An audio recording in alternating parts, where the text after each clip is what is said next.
हरियाणा विशेष देख रहे हैं आप इंडिया न्यूज पर। आपके साथ मैं अभिषेक पांडे। बुलेटिन की शुरुआत इस वक्त की तमाम अहम खबरों के साथ करेंगे। आपको बता दें कि बड़ी जानकारी जो इस वक्त है, मोदी मंत्रिमंडल के विस्तार और फेरबदल के बाद बैठकों का सिलसिला शुरू हो गया है। शाम 5 बजे बुलाई गई मोदी सरकार की नई कैबिनेट की बैठक खत्म हो गई है। बीते दिन हुए विस्तार के बाद ये पहली कैबिनेट बैठक है। बैठक खत्म होने के बाद केंद्रीय मंत्री अनुराग ठाकुर ने कहा कि सरकार मंडियों का सशक्तिकरण चाहती है। वहीं कृषि मंत्री नरेंद्र सिंह तोमर ने किसान आंदोलन पर बोलते हुए कहा कि मंडियां खत्म नहीं होंगी, कृषि कानूनों से किसानों का फायदा होगा।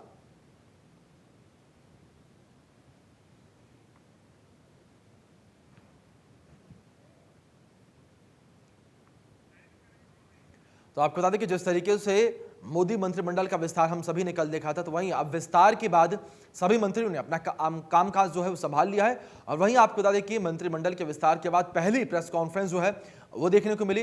इसमें अनुराग ठाकुर को सुना हमने, वहीं कृषि मंत्री नरेंद्र सिंह तोमर को भी हमने यहाँ पर सुना है। तो कृषि मंत्री ने यहाँ पर कहा है साफ तौर पर किसानों से, किसान नेताओं से, जो किसान नेता आंदोलन कर रहे हैं उनसे उन्होंने कहा है कि मंडियां समाप्त नहीं होंगी। जो 3 नए कृषि कानून आए हैं वो किसानों के हित में है, किसानों के हितकारी कानून है ये। साथ ही आपको बता दें कि 1 लाख करोड़ रुपए का निवेश जो है सरकार यहां पर करेगी और मंडियों के जरिए किसानों को इसका लाभ पहुंचेगा। तो बड़ी जानकारी है। आपको बता दें कि जिस तरीके से लगातार किसान इस वक्त आंदोलन कर रहे हैं, किसान इस वक्त आंदोलित हैं 3 नए कृषि कानूनों को लेकर, तो वहीं इस प्रेस कॉन्फ्रेंस में कैबिनेट विस्तार के बाद पहली प्रेस कॉन्फ्रेंस में भी किसान जिस तरीके से आंदोलन कर रहे हैं, किसान आंदोलन का मुद्दा यहां पर उठा, किसान आंदोलन को लेकर यहां पर बात की गई।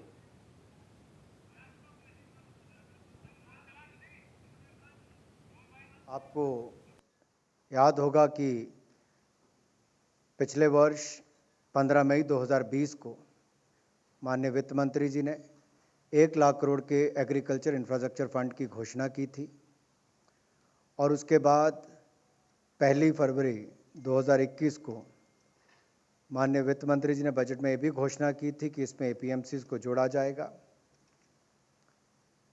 और बड़ी बात यह है कि एपीएमसीज का और सशक्तिकरण हो, उनके माध्यम से और किसानों को लाभ मिल सके, उस दृष्टि से बड़ा निर्णय किया गया है कि ये जो 1 लाख करोड़ रुपया है इसको एपीएमसीज के माध्यम से अलग अलग आधारभूत ढांचा बनाने के कैसे अवसर दिए जा सकें, जिसकी विस्तृत जानकारी माननीय कृषि मंत्री जी आपको देंगे।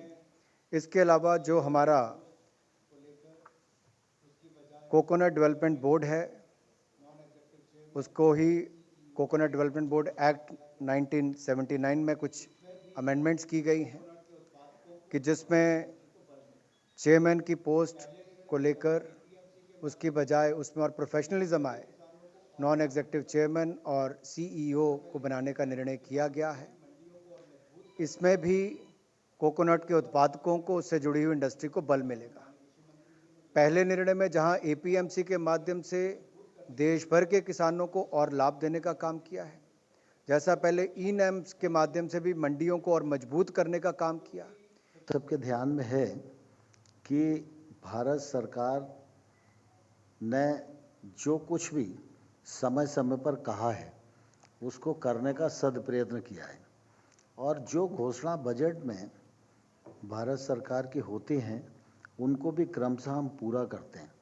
जब इस बार बजट आया था तो ये कहा गया था कि मंडियां समाप्त नहीं होंगी, मंडियों को और मजबूत किया जाएगा, मंडियों को और संसाधन मिले इस दृष्टि से प्रयत्न किया जाएगा और जो कृषि अवसंरचना फंड 1 लाख करोड़ रुपए का आत्मनिर्भर भारत के अंतर्गत प्रावधान किया गया है, उस 1 लाख करोड़ के फंड का उपयोग ये एपीएमसी कर सकेंगी। तो बजट की जो घोषणा थी उस घोषणा को पूर्णता प्रदान कर यह विषय आया, तो आज मंत्रिपरिषद के निर्णय के अनुसार एपीएमसी भी अब उसके लिए पात्र होंगी। आगे बढ़ेंगे। आपको बता दें कि मोदी कैबिनेट में शामिल हुए नए मंत्रियों ने अपना पदभार संभालना शुरू कर दिया है। अनुराग ठाकुर, अश्विनी वैष्णव और मनसुख मांडविया समेत कई मंत्रियों ने मंत्री के तौर पर अपना कार्यभार संभाल लिया है। बता दें कि बुधवार को हुए मोदी कैबिनेट के विस्तार में 36 नए मंत्रियों ने शपथ ली। इनमें से 28 राज्य मंत्री हैं, वहीं 7 राज्य मंत्रियों को उनके प्रदर्शन के आधार पर प्रमोट किया गया है। इसके अलावा कैबिनेट में 15 नए शहरों को शामिल किया गया है। ये 8 तस्वीरें आपके सामने हैं। आपको बता दें कि किस तरीके से यहां पर मंत्रियों ने अपना पदभार ग्रहण किया। तो आप बता दें कि अपना पदभार यहां पर संभाला। कैबिनेट विस्तार के बाद किस तरीके से पदभार यहां पर मंत्रियों ने संभाला। आपको बता दें कि मीटिंग से पहले किस तरीके से अपना पदभार मंत्रियों ने संभाला है, वो तस्वीरें आपके सामने हैं। कैबिनेट विस्तार हुआ, फिर मंत्रियों ने अपना पदभार संभाला। इसके बाद आपको बता दें कि फिर कैबिनेट की अहम मीटिंग जो है, पहली मीटिंग जो है वो हुई। ये 8 तस्वीरें आपके टीवी स्क्रीन पर आप देख रहे हैं इस वक्त।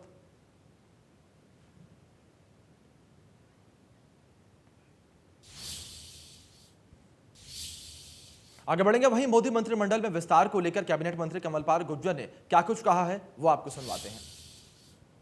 केवल अनुमान है, जो निर्णय है वो तो माननीय प्रधानमंत्री जी को ही पता है, और ये प्रधानमंत्री जी का ही निर्णय है, क्योंकि किस टीम को साथ लेके चलना, किस प्रकार से काम कराना, उनको ही सारी बात का पता होता है। मैं समझता हूँ ये एक जिम्मेदारी है, कोई ऐसा नहीं है कि कोई उसकी मौज के लिए नहीं है, बल्कि और ज्यादा जिम्मेदारी है कि हम मिलके लग के और देश की सेवा करें। तो उसमें जो भी निर्णय प्रधानमंत्री जी ने लिया उसका। तो वहीं सुरजेवाला ने मंत्रिमंडल विस्तार को लेकर केंद्र पर हमला बोलते हुए कहा कि डिब्बे बदलने से कुछ नहीं होगा, खराबी इंजन में ही है। साथ ही देश में लगातार बढ़ती महंगाई को लेकर कांग्रेस ने केंद्र की नरेंद्र मोदी सरकार पर हमला बोला है। वहीं रणदीप सुरजेवाला ने बयान पर प्रदेश के गृह मंत्री अनिल विज ने अपने ही अंदाज में पलटवार किया है। उन्होंने कहा कि सुरजेवाला नकारात्मकता से ग्रसित व्यक्ति हैं, उन्हें किसी मनोवैज्ञानिक से इलाज की जरूरत है। सबसे पहले तो जो लोग नए मंत्री बने हैं, उन्होंने कार्यभार संभाला है, उनको, उनके परिवारजनों को, उनके संसदीय क्षेत्र के साथियों को, उनके मित्रों को हमारी बहुत शुभकामनाएं। हम उम्मीद करते हैं कि वो अपने कर्तव्य का निर्वहन करेंगे। पर समस्या क्या है? समस्या ये है कि समस्या इंजन में है और आप डब्बे बदल रहे हैं और तालियां पीट रहे हैं। इस देश में समस्या है कि करोड़ों किसान, देश के 62 करोड़ किसान 3 काले कानून के विरोध में 6 महीने से धरने पर बैठे हैं। देश की अर्थव्यवस्था औंधे मुंह गिरी पड़ी है, गर्त में है। देश में 4 करोड़ बेरोजगार हो गए केवल कोरोना काल के अंदर, और करोड़ों लोगों की आय कम हो गई या तनख्वाह काट ली गई। पेट्रोल 100 रुपया पार हो गया, डीजल 90 रुपया पार हो गया, रसोई गैस 850 पार हो गई और खाने का तेल 200 पार हो गया। महंगाई सर चढ़कर बोल रही है। सुरजेवाला जी नकारात्मकता से ग्रसित हैं। अब मंत्रिमंडल बनाना, विस्तार करना प्रधानमंत्री का प्रेरोगेटिव है। और आज सुरजेवाला जी बोल रहे हैं जब इनकी सरकारें रही तो कितनी बार बदले गए, कितनी बार हटाए गए। तब इनको ज्ञान नहीं था, तब इनको चेतना नहीं आई। आज हर बात पे कमेंट करना भी एक बीमारी होती है और सुरजेवाला जी उस बीमारी से ग्रसित हैं।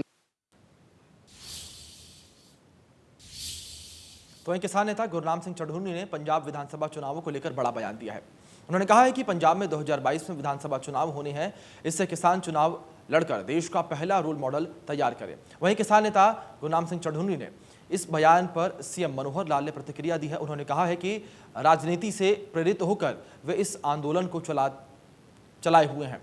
इस आंदोलन में किसानों की समस्याओं को लेकर उनका कोई सरोकार नहीं है। किसान तो नए कृषि कानूनों का अच्छा मानते हैं। अगर हमने व्यवस्था परिवर्तन चाहिए तो फिर हमें एक प्लान बनाना पड़ेगा, बड़े प्लान से काम करना पड़ेगा। प्लान बनाइए मिशन पंजाब।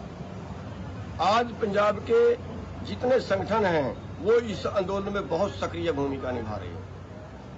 लेकिन अगर वो पंजाब में चुनाव में उतर जाएं और पंजाब की सत्ता अपने हाथ में ले लें, अगर हम पूरे सभी लोग लगे पंजाब के अंदर और पंजाब की सत्ता अपने हाथ में ले लें और पंजाब में कुछ बदल के दिखा दें, अगर हम पंजाब में कुछ बदल के दिखा दें, अगर हम पंजाब में एक सैंपल तैयार कर दें, अगर हम पंजाब में एक सैंपल एक मॉडल तैयार कर दें कि हाँ सरकार तो ऐसे चलती है, पंजाब के जो लोग हैं वो बदलाव चाहते हैं, तो उससे अगर हम एक मॉडल पंजाब के अंदर पेश कर दें, अगर हम एक मॉडल दें, हम क्यों नहीं पंजाब में चुनाव जीत जाते हैं? जो बात हम कहते हैं वही उन्होंने कही है, उसमें कौन सी दो बड़ी बात है। आखिर वो ये कह रहे हैं कि पंजाब के लोगों को चुनाव लड़ना चाहिए, हम भी यही कह रहे हैं कि राजनीति है इसके पीछे, तो राजनीति से प्रेरित हो करके और वो इस अभियान को चलाए हुए हैं, इस आंदोलन को चलाए हुए हैं। इस आंदोलन में किसानों की समस्याओं को लेकर के किसी प्रकार का कोई भी उनका सरोकार नहीं है, और किसान तो आज भी इस नए कानून को अच्छा मानता है। आज इस विधायक दल की बैठक में भी कई विधायकों की ओर से विषय आया कि नए कानून यदि लागू होते हैं तो उसमें ये लाभ व्यापारियों को भी और किसानों को भी होने वाले हैं, जिसकी किसान मांग कर रहे हैं। खास करके जैसे मंडी की मार्केट फीस है, मार्केट फीस बाहर जो सामान बिकता है आज पुराने कानून के हिसाब से तो उस पर भी मार्केट फीस लगेगी, लेकिन अगर नए कानून लागू होते हैं तो मंडी से बाहर कोई भी चीज़ बिक्री होती है उसका कोई पूछताछ नहीं होगी, उसका कोई फीस नहीं लगेगी। तो आज हमने फीस जो कम की थी पहले बासमती जैसे चावल के ऊपर, उसको दोबारा से हमको 4% इसीलिए करना पड़ा क्योंकि कानून जो है नए लागू नहीं हुए। हम भी चाहते हैं नए कानून का ठीक से वो लोग समझें, उसका क्या उसका उपयोग है और किस प्रकार से लाभकारी है, वो अगर समझेंगे और उसका नए कानून की तरफदारी करेंगे तो निश्चित रूप से किसानों को भी और व्यापारियों को भी सबको लाभ। तो हांसी के गांव खरड़ में बीजेपी प्रदेश अध्यक्ष ओम प्रकाश धनखड़ को किसानों के विरोध का सामना करना पड़ा। किसानों ने काले झंडे दिखाकर नारेबाजी की। किसानों के विरोध के चलते उन्हें रास्ता बदलना पड़ा। ओम प्रकाश धनखड़ हिसार के मिल गेट एरिया में एक निजी कार्यक्रम में शामिल होने के लिए उन्हें आना था। हिसार के बीच रास्ते में पकड़े मैयर टोल पर लगातार किसानों का धरना चल रहा था। वहां होने वाले विरोध से बचने के लिए धनखड़ ने ढाणी कुतुबपुर होते हुए खरड़ से निकलने का प्रयास किया, लेकिन खरड़ गांव में किसान पहले से ही रास्ते पर काले झंडे लिए खड़े हुए थे।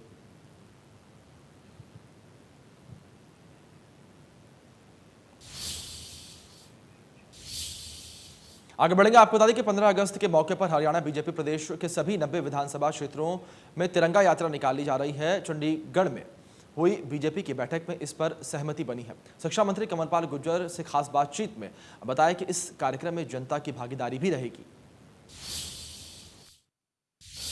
पूरे प्रदेश भर में 14 अगस्त को भारतीय जनता पार्टी जो है तिरंगा यात्रा निकालेगी और इसको लेकर कल विधायक दल की बैठक में तमाम विधायकों को यह कहा गया है कि 90 की 90 कॉन्स्टिट्यूएंसी में तिरंगा लेकर तिरंगा यात्रा निकाली जाए।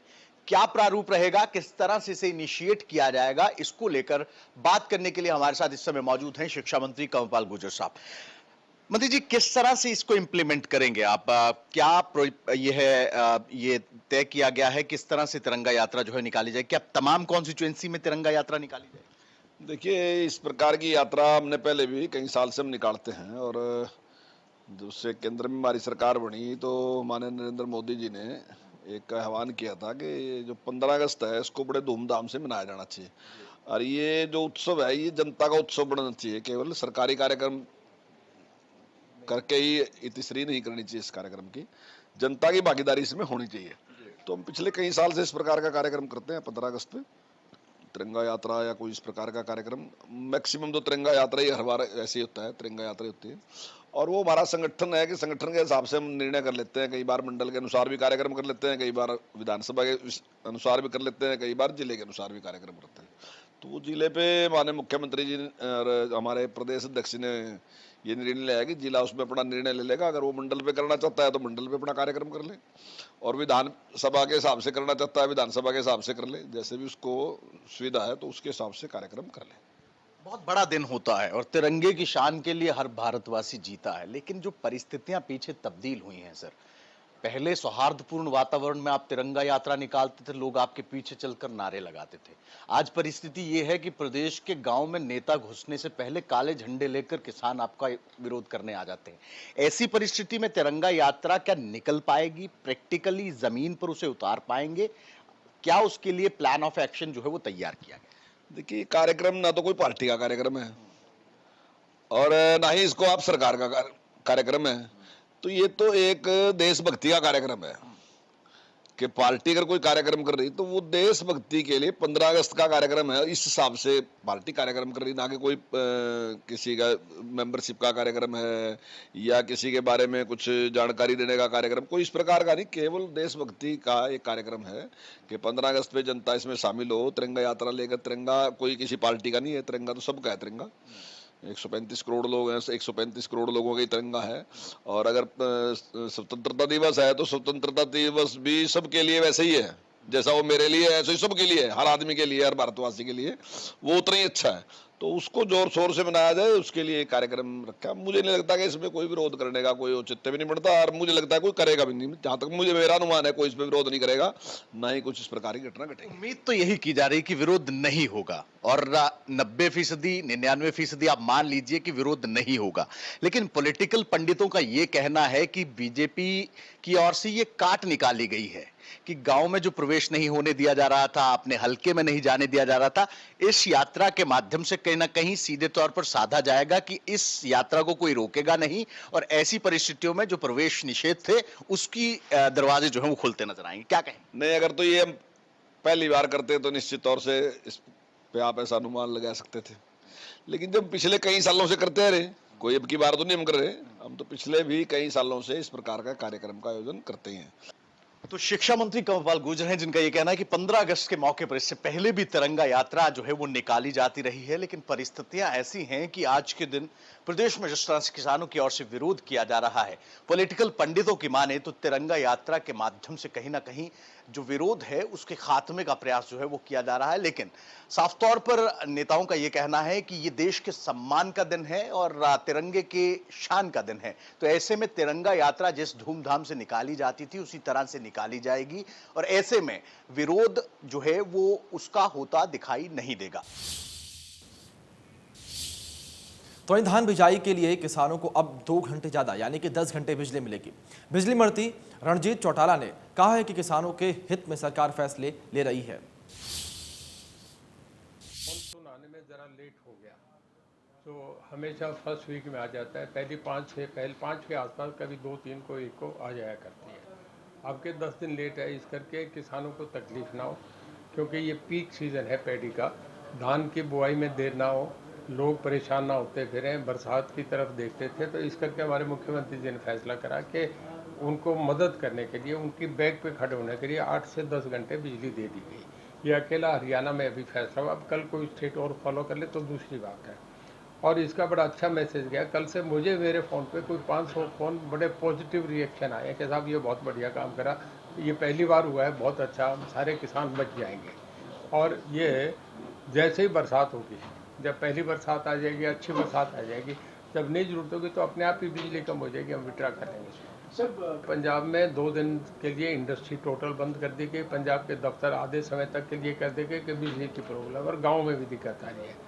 पर हम पड़ोसी राज्य हरियाणा में ये दिक्कत नहीं है। हमें इस बात की खुशी हो रही है कि हमारा मैनेजमेंट बहुत बढ़िया है। हमारी कल की हरियाणा बनने के बाद अब तक की सबसे ज़्यादा कंजम्पशन कल के दिन में थी कि 12,125 मेगावाट हमारी एक दिन की कंजम्पशन थी, जो कि रिकॉर्ड है आज तक का। और कहीं भी कोई इस तरीके का पावर ब्रेकडाउन होने का एक भी मैसेज नहीं है। टेक्निकली फॉल्ट हो जाना, किसी गांव में किसी डानी से कोई ट्रांसफार्मर में दिक्कत आ गई, कंडक्टर में आ गई, तो माइनर घटना होती है, उसे तुरंत ठीक कर लिया। देश भर में बढ़ती महंगाई के खिलाफ संयुक्त किसान मोर्चा के आह्वान पर हजारों किसानों ने सुबह 10 बजे से दोपहर 12 बजे तक विरोध प्रदर्शन किया। इस दौरान किसानों के हाथों में महंगाई के खिलाफ पैम्पलेट, पोस्टर और गैस सिलेंडर लेकर सरकार के खिलाफ जमकर नारेबाजी की। किसानों ने विरोध प्रदर्शन करके बढ़ती महंगाई को कम करने की मांग की। किसानों ने दोपहर 12 बजे 8 मिनट तक बाइक और गाड़ियों का हॉर्न बजाकर विरोध जताया। हरियाणा के कैथल, करनाल, सिरसा, भिवानी जिले में लोगों ने केंद्र सरकार से महंगाई कम करने की मांग की। ये 5 तस्वीरें आपके सामने हैं, आप देख सकते हैं किस तरीके से यहां पर विरोध प्रदर्शन देखा गया। बीजेपी के खिलाफ महंगाई को लेकर कांग्रेस ने प्रदर्शन किया है। वहीं कांग्रेस के प्रदर्शन में महिलाओं को 500 रुपए दिहाड़ी देकर बुलाया जा रहा है। प्रदर्शन में शामिल महिलाओं ने कैमरे पर इस बात का खुलासा करते हुए कहा कि दिहाड़ी पर आपको बता दें कि पार्टी शामिल हो सकती है। कांग्रेस ने महंगाई के लिए महिलाओं को 500 रुपए की दिहाड़ी पर बुलाया था। चले जाओगे हम, चले जाओ, कमाना तो उड़े चले जाओ। आंटी ये खड़ी है और ना पूरे ना सारी ये खड़ी है ये खड़ी सारी कोई बात नहीं आप बताइए बता देंगे तुम बात है ये भी आड़े कितने मारे सही बताइए हर एक बाल्टी बाल्टी देवा की सकते वो कैसे कौन से खिला रही है वो ले रही काला सूटाली क्या नाम है हमारी तो यह है बाल्टी अच्छा सीलो ऐड तो मारिया है और सुनने वाली रही क्या लोग आई थी अभी ये हम 11 हम तो 11 जन आ रहे और ये देख लो कितनी आ रही है 500 रुपए एक बाल्टी हां ना बाल्टी दो ना दो गिफ्ट का हमने कोई मतलब नहीं 500 में दिहाड़ी थी नंबर दे दो कितना चाहिए दे नंबर दे दो घंटी मार दे इस नंबर पर 7 वाले ऊपर लेके यह है हमारे नंबर ये लिया कर दिया केना बंटी आपको इसका नाम क्या है इसका संतरा मेरा कमलेश है इसका काम का है तो क्या अब 11 है यहाँ से 11 और ब्याज है नहीं हम तो कितनी ले लिए हमारे पास नहीं आपने के मतलब आपने 500 और कितने रुपए मरवाई और कितने बात मरवाई ठीक है सर जो भी कुछ भी करवाना हो प्रोटेस्ट में कुछ भी जो हम मनसा ने भी पिटांगे लोग। सिरसा अनाज मंडी और काठ मंडी जल्द दूसरी जगह पर शिफ्ट होने जा रही है। लंबे समय से सिरसा शहर से अनाज मंडी और काठ मंडी को शिफ्ट किए जाने की मांग उठ रही थी। शहर में सुगम यातायात व्यवस्था और सौंदर्यीकरण के लिए मंडियों को स्थानांतरण करने का प्रोजेक्ट पाइपलाइन में चल रहा है। हरियाणा सरकार की एक उच्च स्तरीय टीम विशेष रूप से सिरसा पहुंची और मंडियों को शिफ्ट करने के लिए प्रस्तावित स्थानों का अवलोकन किया।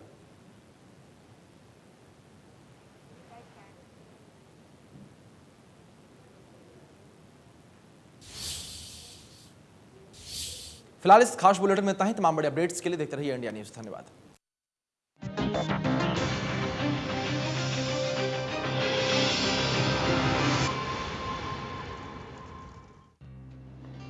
घर से बाहर जाना मतलब